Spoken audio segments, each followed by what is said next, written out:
What do you believe that is the most important problem that humanity now has to deal with in the near future?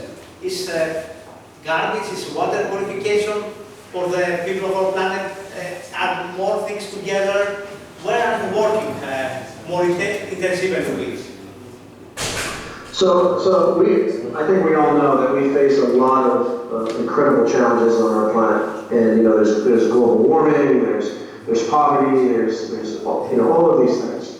I think those are all symptoms. They're symptoms of the core underlying root problem that is what our focus should be on, and it's this problem of a false sense of separation. If a hurricane wipes out an area in Asia, for instance, people say, "Oh, those poor people over there." You can feel empathy, and you can send resources and stuff to help. But the error is saying those poor people over there. The error is not saying, "Oh, this happened to us." So I think the core problem that we need to solve is the fact that we don't planetary. And I said planetary. I didn't say global. Yes. And global. We don't live on a global. Global is our financial networks. It's our computer networks. It's abstract lines covering a sphere. We live on a planet. So in order for us to solve any problems, we need to be able to think planetary and to understand that what happens on one side of the planet affects everything else. We need to understand how incredibly, unfathomably interconnected and interdependent we all are. I think we realize that now because our economies became so interdependent, right? Yes. But that's just one example that it's taken hundreds of years for us to figure out that we have a global economic ecosystem, right, or system.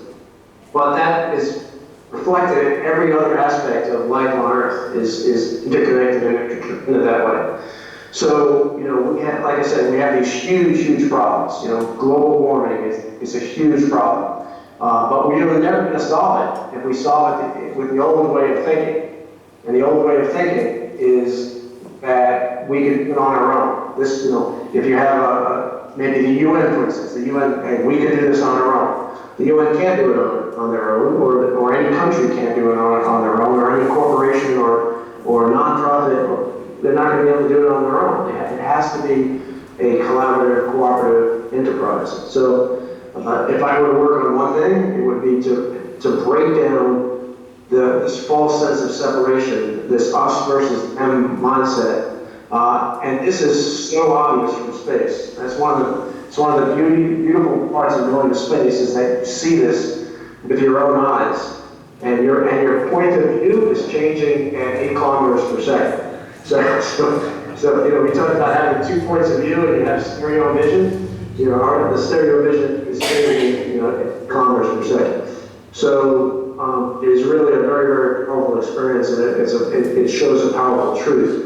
And the powerful truth is that we're all in this together, and the only way we're going to be able to solve these problems is by working together. Okay, great. We have here your opinion here. I will ask you now something more familiar maybe to your projects, Garan.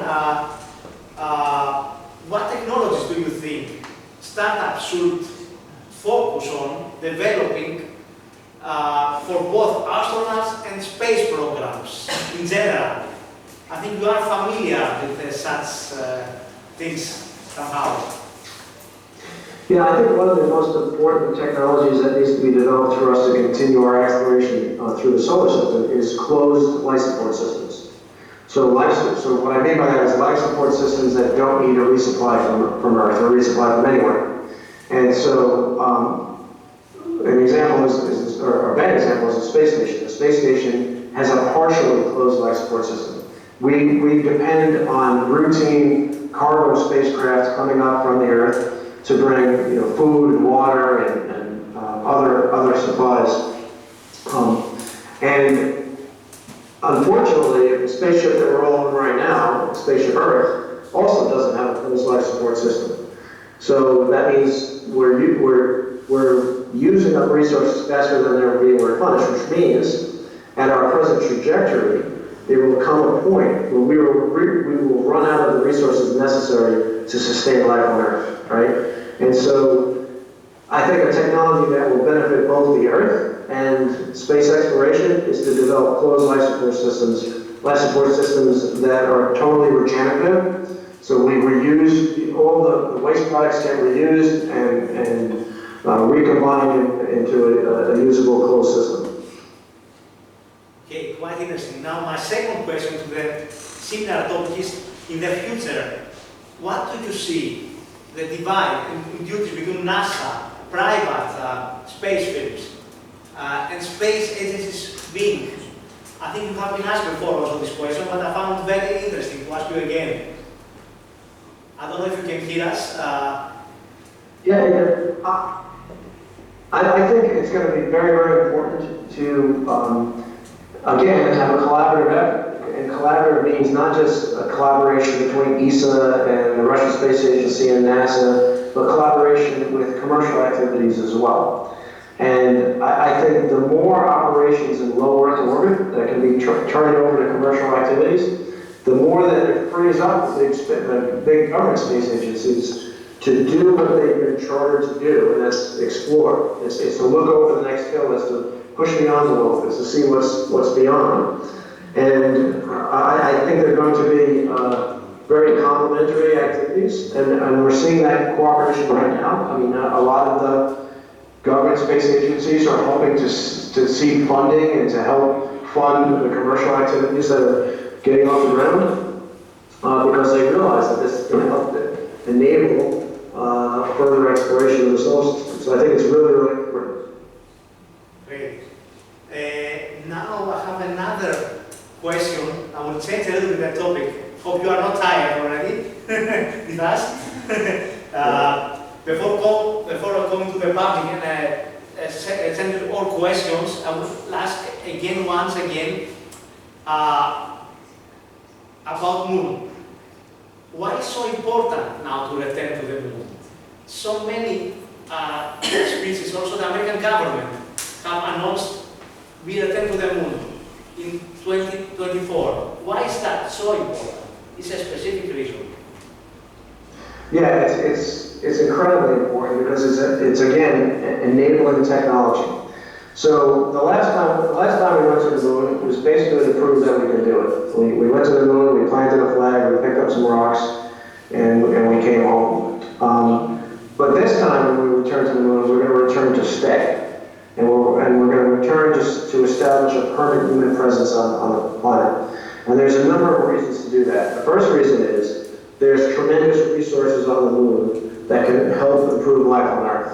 Not to mention the spin-off technologies that will involve, because we're going to have to really work towards a closed life support system on the moon. And so if you develop a closed life support system on the moon and you learn about these things, then that helps with our ecosystem here on the planet. But I already talked about solar farms that can gain electricity back. There's also platinum on the moon. There's helium-3 on the moon, potentially for fusion reactions. There's just an unlimited amount of resources on the moon that can directly benefit life on Earth. The second reason is, why would you go somewhere where it takes you maybe a year or so to get back and test out all your systems there, versus testing them out somewhere that's 3 days away? So if we learn how to live on the moon, that's one step closer to being able to learn how to live on Mars. Yeah. And the third thing is, once we have a very large, robust infrastructure on the moon, then that can be a jump-off point to anywhere in the solar system. It's a lot easier to launch from the moon than it is to launch from Earth. And so the real answer to your question is, instead of to just go to fly to Mars and do basically what we did when we went to the moon for the first time, we need to set up transportation infrastructures. And I talked about, I have this book called The Orbital Perspective. The Orbital Perspective talks about zooming out to the big picture, trying to see the big picture, but doing that without losing the details on the ground, like keeping both of those in focus. But it's not just from a spatial point of view, it's also from a temporal point of view. It's zooming out to long term, not looking at the short-term effects. So if we have a short-term mission to Mars, that's not going to get us that close to having transportation infrastructure that will allow us to go anywhere in the solar system.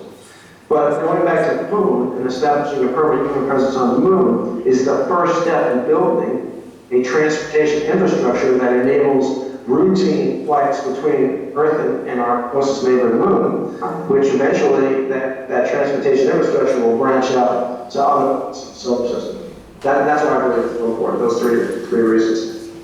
I believe it's a very strategical step, like the way you explained to us, why we have to first return to the moon and then go further in our solar system.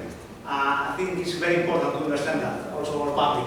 Now I will tell let me say one thing, because this is really important. Yes. We had a program to go back to the moon and establish a base back in about, I want to say, the 2005 timeframe. But what happened in America, and I think it happens pretty much throughout the world, is when you have a change in leadership, there's a strong desire to change the programs that the last leaders put in place. And so basically, we scrapped the moon program because that's what the last administration, in the US we scrapped it because that's what the last administration did. So we obviously can't go to the moon because that's what they want to do. We have to come up with something else. And so every 4 or 8 years in the US, if you have this change, well, all of a sudden you have to change everything. So part of this process, part of what makes this work is to have long-term planning. That's not going to change with the winds of every election cycle. So, bravo, this is crucial, I believe. To have a long-term strategy, what are your next goals in space, in our solar system? This is unfortunately changing every time with the next government, not only USA, but all over the world. right. Now I would like to turn myself to our public here and try to ask them their questions about you, if it's possible. Sure. I only have about 7 more minutes. Okay. 10 minutes. And I will only a last question about Asteroid Global that they asked me to ask you before we close. Okay? So let's do it. Θα ήθελα να ρωτήσω, λοιπόν, υπάρχουν ερωτήσεις. Ήθελα πρώτα τον Φίβο, αν είναι εδώ, για το πρόγραμμα OASIS. We have a question about the OASIS program. Can you explain us shortly, very shortly, about OASIS and you are participating by this program? I'm not familiar with that. I'm sorry. Okay. You said the Oasis program? Yes, Oasis program. I'm sorry, I'm not. Okay. Then it was wrong say. Μπορώ να κάνω μια ερώτηση. Ναι, Σοφία. Θα ήθελα εσύ να μεταφράσεις. Ναι. Αν είναι δυνατόν στο διάστημα να ζωγραφίσει κάποιος. Okay. This is a very easy question. It is possible in space to make a pavement. Δεξιές βογιές ή με υγρές βογιές. We have today here an exhibition about space in our museum. We started for the next 10 days. So the artist question is here if we can put our paintings and make them in space with a different kind of colors and let's say art. Can you use this vacuum and still paint there? Out in the magnetism. You'd need very, very special paint that would have to probably be designed. However, there's many, it's not many, there's a few astronauts who are artists. And Nicole Stott actually painted in space. She brought paper, but this was inside the space station. So inside the space station, you can paint all you want. You just have to look through the glass of the windows to see it.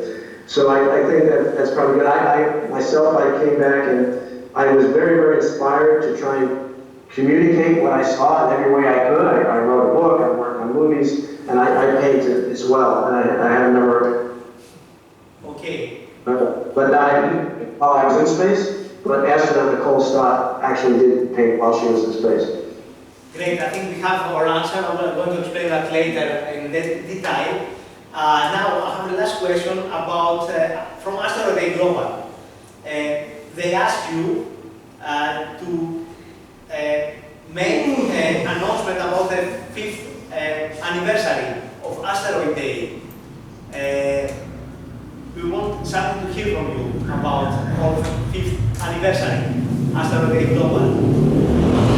So you just want, I'm sorry, I don't understand. Yes. You just want a message for for the It anniversary? will be a message maybe from you, from your side, from Garan, about the 5th anniversary of Asteroid Day, global, the movement. Well, I think you pointed at it earlier. You know, Yes, if somehow. If the dinosaurs had a space program, they'd still be here, right? So I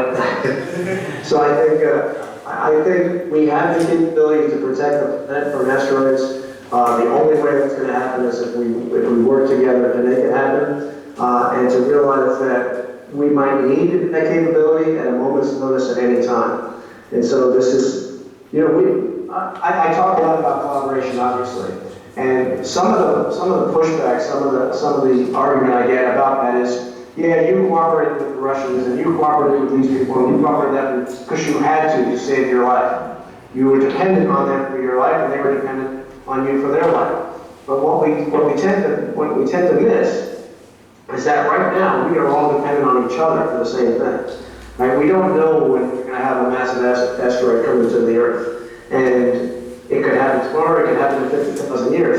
But unless we're ready for it, and unless we work together to prepare for it, go away to the dinosaurs. Okay, thank you very much. Μια ερώτηση θα μπορούσα να κάνω, συγγνώμη. Όχι τώρα πλέον γιατί έχουμε περιορίσει το χρόνο. I don't know if you hear us still, Ron. I would like, before closing now the connection, I would like first to thank our sponsors, the global sponsors of Asteroid Day, CES, Luxembourg Space Agency, the BCE, the OHB, the Tomorrow Street, and also the B612, the team of the Little British from NASA, that have made great efforts in this field of Asteroid Day defense. And I will send all greetings and my greetings to Sean, that is also the basis of our movement of IMCA, where I'm also very active by meteorites and meteoritic craters research in Greece as well. We have here a lot of research made, and last years we are publishing this, and it's depending that asteroids have also a good side, not only a bad side. Let's say that ancient people like the ancient Greeks, maybe Egyptians and others, have used this meteoritic iron to make tools and weapons and other things. Very useful. This is my personal research. So thank you very much for your time and to be here to join us tonight in this evening by the Greek Meteorite Museum. It was really a big honor to have you live on our panel. And we send all greetings, and if you are ever be here in Athens, in Greece, we will be pleased to invite you to a place and to join us. Thank you very much. I really appreciate it. It was my honor to speak with everyone tonight. Thank you so much. Garan, thank you very much again, and have a nice day, a nice week.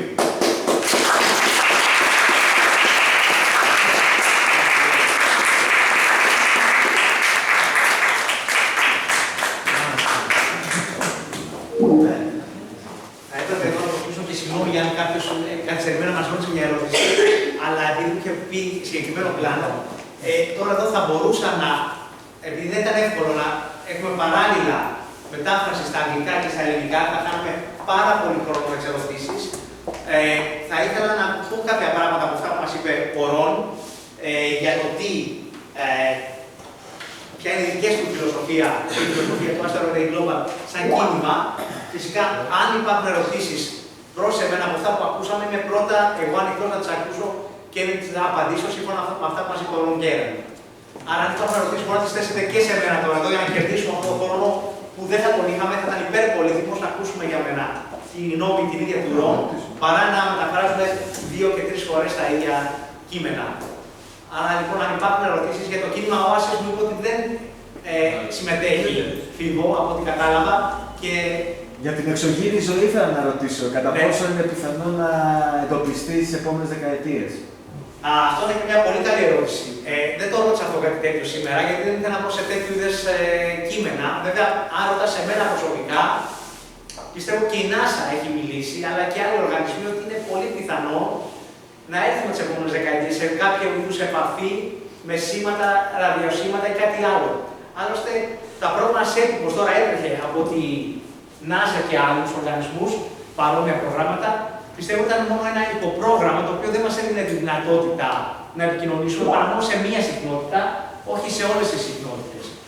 Κάτι που δεν ξέρουμε ένας πολιτισμός κάπου εκεί έξω, αν επικοινωνεί με τον ίδιο τρόπο, με διαφορετικό τρόπο. Ειδικά αν είναι πολύ πιο προηγουμένος από εμάς, πιστεύω εμείς θα είμαστε μυρμήγκια για αυτόν. Άρα θα έχει άλλους τρόπους επικοινωνίας. Τώρα έχει και ο ίδιος ο Καρλ Σαγκάν, ο τρόπος με τον οποίο προσπαθούμε να επικοινωνήσουμε είναι λάθος. Είναι μονόπλευρος και μειοπικός.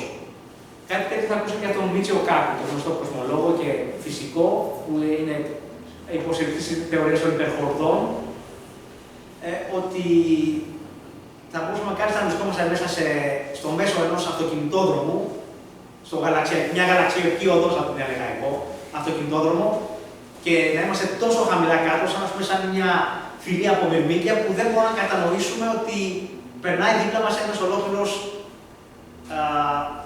αυτοκινητόδρομος με επικοινωνιακές μεθόδους. Είτε αυτοκίνητα, είτε κάπως αλλιώς. Άρα είναι όλα πιθανά σενάρια.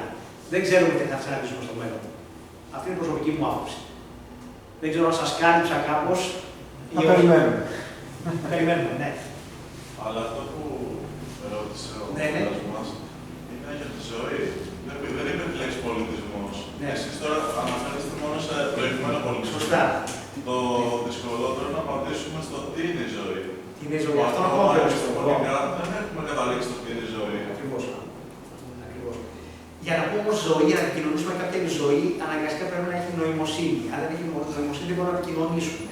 Άρα δεν έχει νόημα να μιλάμε για μικρόβια, βακτήρια ή κύτταρα, μονοκύτταρα ή πολυκύτταρους οργανισμούς, αν δεν έχουν νοημοσύνη και να μπορούν να επικοινωνήσουν. Εκεί δεν υπάρχει, πιστεύω, νόημα προσπάθειας επικοινωνίας. Εκτός αν τα δούμε επισκεπτόμενοι κάποια δορυφόρου σπουδεία του χρόνου ή τον Άρη μελλοντικά. Είμαι ανοιχτός βέβαια σε συνηθίζεται να μονολογώ κάποια άλλη απορία σχετικά με αυτά που μας συγχωρώνουν. Garan, πιστεύω, η ουσία για μένα της δικιάς του ομιλίας θα την πω σε λίγο, θέλω να ακούσω εσάς. Θέλω να ακούσω εσάς πρώτα. Αν υπάρχουν ερωτήσεις, απορίες, δεν ξέρω κατά πόσο ήταν κατανοητά τα αγγλικά μου. Πιστεύω εγώ μπόρεσα να ήταν αρκετά καλή σύνδεση που είχαμε, δόξα τω Θεώ. Για 50 λεπτά σχεδόν. Δεν είχαμε διακοπές στα σήμα, γιατί ερχόταν στο Λουξεμβούργο το σήμα και δεν ήξερα πώς θα είναι. Σήμερα θα έλεγα ναι. Θα ήθελα να σας δώσω συγχαρητήρια για τις ερωτήσεις. Ήταν πολύ καλές και πολύ στοχευμένες. Προσπάθησα να προσεγγίσω και τον ίδιο τον αστροναύτη και τα ενδιαφέροντά του, αλλά και τα δικά μας ενδιαφέροντα. Προς τις πιο εύκολες, προς τις πιο δύσκολες. Ναι, φύσαψε ήταν περίπου αρκετή δουλειά για να προσπαθήσουμε να πούμε στη φιλοσοφία. Δεν θέλω να ρωτήσουμε ακριβώς κατευθείαν κάτι άσχετο για. Όχι θα πω άσχετο για εξωγήινη ζωή, για πράσινα ανθρωπάκια ή κάτι άλλο, αλλά κάτι που να ενδιαφέρει και αυτόν αλλά και εμάς σχετικά για το άμεσο μέλλον. Πιστεύω, μας είπε πάρα πολλά συμπυκνωμένη γνώση για μένα ορών. Αν θα καθίσουμε σίγουρα να το δούμε αυτό το βίντεο στη συνέχεια κάποια φορά εδώ στο Μουσείο και να το αναλύσουμε πιο καλά, κομμάτι-κομμάτι, τι πληροφορίες μας έδωσε. Καταρχήν ότι μας λέει ότι δεν πρέπει να υπάρχει το εγώ, αλλά το εμείς σαν πλανήτης, κάτι που ο ίδιος διαπίστωσε μέσα από τους περιπάτους του στο διάστημα και το δέος που αντιμετώπισε ή κατανόησε περπατώντας και προσπαθώντας να κάνει επιδιορθώσεις στο διαστημικό σταθμό ή άλλες εργασίες, του δημιούργησε μια τελείως διαφορετική άποψη, φιλοσοφία για τη ζωή και τον πλανήτη μας και το πώς πρέπει να συνεργαστούμε. Πιστεύω ότι περισσότεροι αστροναύτες που έχουν αναλογίσει, Κινέζοι, Αμερικανοί, Ρώσοι, οτιδήποτε, αποκτούν αυτή την αίσθηση του κάνουν. Γιατί υπάρχει συνεργασία και στον ISS, στον Διεθνή Διαστημικό Σταθμό, και σε άλλες αποστολές προηγούμενα μόνο της NASA, τον Ρώσο, υπάρχει αυτή η συνεργασία. Ρώσοι, Αμερικανοί, Γερμανοί, Κινέζοι, οτιδήποτε συνεργάζονται. Αν δεν συνεργαστούν άψογα, δεν θα υπάρχει το εμείς, θα υπάρχει το εγώ και δεν θα υπάρχει αποτέλεσμα. Με αποτέλεσμα μπορεί ακόμα και να έχουμε ατυχήματα στο σταθμό. Ναι. Νομίζω κάτι πολύ σημαντικό που δεν το έχω ξανακούσει από αστροναύτη είναι και κάποια πολιτική δήλωση στη σχόλια για τις κυβερνήσεις. Ναι. Για πρώτη φορά. Και για τις αμερικανικές κυβερνήσεις. Το πρόβλημα είναι ότι ανά 2 τετραετίες αλλάζουν απλά. Αυτό που ξανακούσει. Και εγώ δεν το έχω ξανακούσει, Νικόλα. Αστροναύτη ήταν μια παραδοχή πολύ έτσι δυνατή. Μου έκανε φοβερή εντύπωση και εμένα αυτό δεν περίμενα να ακούσω. Αλλά έχει δίκιο από την άποψη στην επιστημονική, γιατί δεν μπορεί να προχωρήσει η NASA ή οποιαδήποτε NASA. Αν κάθε 4 χρόνια βγαίνει άλλος πρόεδρος στην Αμερική και αλλάζει ο έργος. Σαν μας λέγεται ο Τραμπ είναι λίγο καλύτερος, λίγο πιο έτσι άμεσος, διότι το φεγγάρι είναι πιο... Δεν θέλω να πάρω πολιτική θέση, αλλά σίγουρα στρατηγικά το φεγγάρι είναι το πρώτο βήμα πριν φτάσουμε στον Άρη ή οπουδήποτε άλλο. Αν δεν πάμε στο φεγγάρι και τεστάρουμε τα όργανα εκεί πέρα και την τεχνολογία. Και εγώ με φέρνω Τραμπ, αλλά δεν το λέω. Για διάφορους λόγους. Κάτι θέλετε να ρωτήσετε? Είδα κάποιο χέρι, ναι. Δύο απορίες μου γεννήθηκαν. Γιατί τα αμερικάνικά μου δεν είναι καλά. Και εγώ ζητώ συγγνώμη, αλλά αν είχαμε την ταυτόχρονη μετάβαση που σκέφτομαι εδώ με τον Γιώργο, θα χάναμε τις μισές ερωτήσεις. Είναι σε συνέχεια και αυτό που ρώτησε η Σοφία. Πώς Πώς αισθάνθηκε όταν γύρισε στη γη, αυτή που ζούμε κι εμείς εδώ, και τελικά πώς μπορεί να ζωγραφίσει κανείς το ξηρί, μπογιά ή υγρή. Λοιπόν, αυτό που μας είπε... Και επίσης κάτι άλλο, όλοι μας τις κάνουμε. Να τα πάρω ένα-ένα για να προλάβω να τα θυμάμαι. Λοιπόν, να πάω αυτή την τελευταία ερώτηση. Αυτό που μας είπε καταρχήν για τη ζωγραφική που ενδιαφέρει σχεδόν όλους εδώ μέσα, πιστεύω, που είναι καλλιτέχνες, είναι ότι μέσα στο διαστημικό σταθμό έχουν ζωγραφίσει πολλάκις και η πιο γνωστή καλλιτέχνητα ζωγράφος είναι η Νικόλ Στάς, που μιλήσαμε πρόπερση μαζί της στο Asteroid Day στον Πειραϊκό, της 30 Ιουνίου, στον Πειραιά, που ήταν εδώ αρκετοί φίλοι εδώ πέρα του Σωματείου και μέλη. Και ο Κώστας Ματσίκος και η Σοφία και ο Κώστας, ο Κωνσταντίνος και άλλοι. Τώρα, έξω στο διάστημα δεν έχει δοκιμαστεί κάτι τέτοιο. Αλλά μέσα στο σταθμό πάλι θέλουμε ειδικές μπογιές για να μπορέσουμε, με μίξεις, τις οποίες και ο ίδιος δεν ήξερα να μου αναφέρει ακριβώς, για να μπορέσουμε να πετύχουμε το επιθυμητό αποτέλεσμα. Για έξω από το σταθμό δεν μου είπε καν το πώς θα ήταν εφικτό. Άρα αισθάνονται και την ανάγκη να ζωγραφίσουν. Ναι, ναι. Πολλοί από αυτούς είναι καλλιτέχνες. Η πιο γνωστή είναι η Αμερικανίδα συνάδελφος, η Νικόλ Στάτ, η οποία είναι και κορυφαία Αμερικανίδα. Μάλλον από τους κορυφαίους Αμερικανίδες αστροναύτες που έχουν πάει στο διάστημα και έχουν μείνει και δουλέψει εκεί. Πείτε μου ξανά την προηγούμενη ερώτηση, γιατί την ξέχασα λίγο. Και να σας πω κι εγώ, βέβαια, ότι αισθάνονται την ανάγκη να ζωγραφίσουν, δηλαδή εμπνέονται από εκεί. Εμπνέονται από αυτό που βλέπουμε. Είναι κάτι μοναδικό, είναι κάτι που δεν το έχει δει κανείς ξανά, είτε πάει για πρώτη φορά, είτε για δεύτερη, είτε για δέκατη στο διάστημα. Πέρα από αυτοί που είναι πιλότοι και έχουν τεστάρει σε πολύ μεγάλα ύψη πολλά διαφορετικά σκάφη, το διάστημα είναι κάτι εξίσου διαφορετικό. Και η πρώτη ερώτηση ήταν ότι είναι πολύ συνηθισμένη. Βέβαια, πώς αισθάνθηκε όταν γύρισε και πώς αισθάνθηκε όταν γυρνάζει. Αυτό ακριβώς μας είπε ότι άλλαξε όλη του η κοσμοθεωρία. Και αυτό είχε ήδη γίνει πριν γυρίσει στο διάστημα, όταν γύρισε και έπεσε με την κάψουλα του Σογιούς στο Καζαχστάν, μετά από μια περιπετειώδη, θα έλεγα, προσεδάφιση στο έδαφος, κατόρθωσε να μείνει ζωντανός, όπως και η υπόλοιπη ομάδα. Είχε μείνει 6 μήνες στο διάστημα, είχε εξασθενήσει αρκετά σαν οργανισμός, μας το είπε γι' αυτό, έμεσα. Άρα, εκεί πέρα κατανόησε ότι πρέπει να υπάρχει συνεργασία με όλους, και Ρώσους, και Κινέζους και Αμερικανούς. Μόνο έτσι θα καταφέρουμε. Είπε κάτι πολύ ενδιαφέρον, ότι νομίζω ότι προσγειώθηκε στη Λατινική Αμερική και στο Καζακστάν και είπε ότι μόνο το Καζακστάν δεν είναι οι Ηνωμένες Πολιτείες, δεν είναι η πατρίδα του. Αισθάνθηκε ότι είχε επιστρέψει στην πατρίδα του. Αυτό ακριβώς. Είχε επιστρέψει στη Ήταν ένα πράγμα, δηλαδή αισθάνθηκε τη... Το γείγονο με το παγκόσμιο, μια παγκοσμιοποίηση που τον έγινε παντού, την πατρίδα του παντού σε κάποιο σημείο της γης, αρκεί ένα έδαφος και να έχει λουλούδια και να έχει βλάσεις και να έχει τέτοια πράγματα. Έγινε παντού ένας παγκόσμιος πολίτης πλέον. Και την βοήθεια που του πρόσφεραν οι Ρώσοι και τη συνεργασία που είχε με το ISS στους Ρώσους πάνω στο διάστημα. Όλα αυτά για μένα είναι σημαντικά και γι' αυτό πολύ περισσότερο εμείς απλώς τα ακούμε. Ακριβώς πάνω σε αυτό να προσθέσω μια πληροφορία που μπορεί ο καθένας να τη βρει από το ίντερνετ. Ναι. Έχει γράψει ένα βιβλίο το οποίο είναι σημαντικό, The Orbital Perspective. Ναι. Το οποίο στοιχεία βρίσκει κανείς από το ίντερνετ και στο οποίο έχουν γράψει κριτικές ο Κόφι Ανάν, ο Μαρκ Γκάμπριελ, διάφοροι άνθρωποι με επιρροή για το πόσο σημαντικό είναι, που μέσα από αυτό προωθεί την ιδέα του για μια παγκόσμια συνεννόηση για την καταπολέμηση της περιβαλλοντικής καταστροφής και της φτώχειας, έχοντας ζήσει την εμπειρία αυτή της τροχιακής προοπτικής του πλανήτη. Πολύ σωστά. Θεωρούμε τα respect. Ο καθένας το βρίσκει από το ίντερνετ. Μπορεί κανείς να μπει ακόμα και στο σελίδα του Ron Garan εδώ πέρα στο ίντερνετ και να δει περισσότερες πληροφορίες. Τώρα εγώ δεν την έχω πρόκειται, αλλά είναι rongaran.com